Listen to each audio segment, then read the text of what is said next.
Oke, selamat pagi semuanya.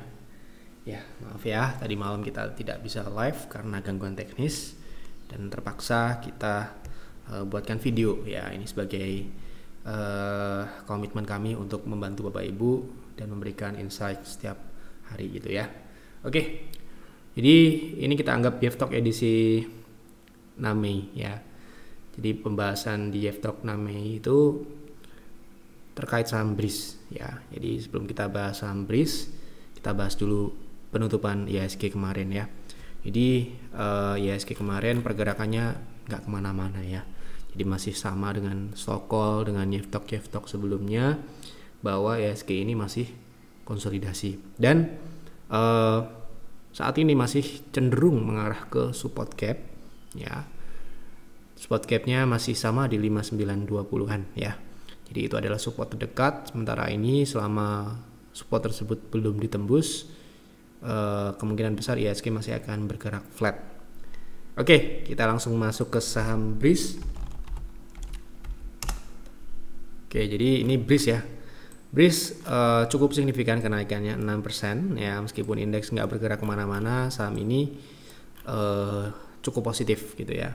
Jadi BRIS ini terakhir menguji support. Ini adalah support yang cukup kuat 3 kali, ketiga kalinya diuji dan berhasil rejection. Dan kenaikan kemarin kita lihat di sini ada volume yang cukup signifikan. Ya, kalau di sini pembentukan bottom, memang ada potensi pembentukan bottom di sini ya, di mana neckline yang harusnya menjadi konfirmasinya ada di level 2460 ke atas. Jadi bottom ini terkonfirmasi apabila BRIS breakout ya. Kalau untuk jangka menengah panjang, kita bisa menggunakan weekly chart.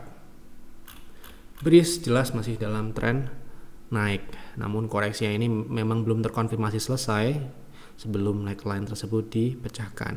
Kondisi MACD di weekly juga masih turun. Jadi Bapak Ibu kalau mau entry sebaiknya menunggu konfirmasi dulu di atas neckline. Kalau untuk saat ini sudah di target swing ya, jadi kalau misalkan ngambilnya di support, misalkan di area 2300 ke bawah gitu, nah ini adalah target swing untuk jangka pendek BRIS. Nah, untuk pergerakan yang lebih menarik lagi memang harus menunggu dulu di atas neckline. Oke, kita sudah kumpulkan 4 saham yang lain ya dari ide Bapak Ibu, baik itu di Instagram ataupun di YouTube ya. Oke, yang pertama Agro, ini masih berhubungan sedikit dengan BRIS karena kenaikan beberapa bulan yang lalu mereka kompak naik ya, sama-sama naik ya. Nah, untuk Agro sendiri sedikit berbeda dengan kondisi teknikal dari BRIS, di mana tidak ada pembentukan bottom sementara ini, namun di sini terlihat membentuk high low ya di 890. Sebelumnya high low-nya ada di 760, sehingga ini bisa dikatakan ya cukup bagus ya. Untuk jangka pendek ini memang belum ada potensi pergerakan yang lebih jauh sebelum dia memecahkan M60. Kita hanya memasang target untuk swing saham Agro itu di 995. Oke, jadi potensi kenaikannya masih ada berdasarkan penutupan terakhir, transaksi meningkat, MACD Golden Cross. Jadi potensinya naik. Oke, kemudian saham berikutnya ISSP. Oke, jadi ISSP ini merupakan saham yang naik cukup signifikan di kemarin ya, padahal indeks nggak bergerak kemana-mana. Ini banyak yang juga tanya soal saham ISSP ini gitu ya. Jadi ISSP ini sekarang ini berada di tren naik dan masih melanjutkan tren naiknya seperti pembahasan di YEF Talk sebelumnya. Kita sudah pernah bahas potensi ISSP ini. Kebetulan ISSP ini masuk ke rekomendasi kita beberapa hari yang lalu tanggal 5 ya. Jadi sebelum naik ya, tentunya tanggal 5 itu adalah candle yang ini di harga 220-an ini ya. Nah, oke, kita lihat analisa di watchlist yang kita publish jam 5 pagi tanggal 4 Mei ya. Jadi ISSP itu potensinya ke 254, dan jika breakout itu ya, potensinya adalah ke 306. Ini sesuai dengan watchlist ya. Ini rekomendasi kami tanggal 4 Mei, tanggal 5 di PTR, layanan private trading room gitu ya. Jadi hanya bisa diakses oleh member. Jadi 306 atau peak sebelumnya ini, upper shadow ini akan menjadi target selanjutnya untuk ISSP ya. Menurut saya yang mengalami kenaikan nggak cuma ISSP, ada Baja, kemudian ada GDST kalau nggak salah, juga Krakatau Steel juga naik ya. Kemungkinan ini akan berjamaah naiknya, dan menurut saya penutupan terakhir kemarin masih cukup kuat dengan volume yang cukup signifikan.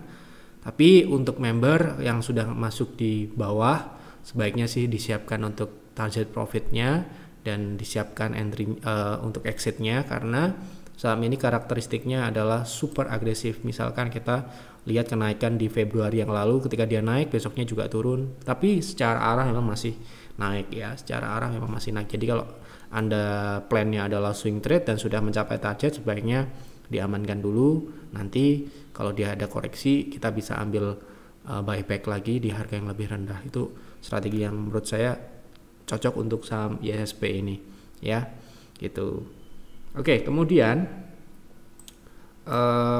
saham berikutnya Zinc. Ini juga menarik perhatian banyak orang, mengalami kenaikan juga beberapa hari ya, namun saat ini dia tidak lanjut. Hari kemarin, perdagangan kemarin tidak lanjut naik gitu ya. Sempat naik di 200, hampir 200, di 199 gitu.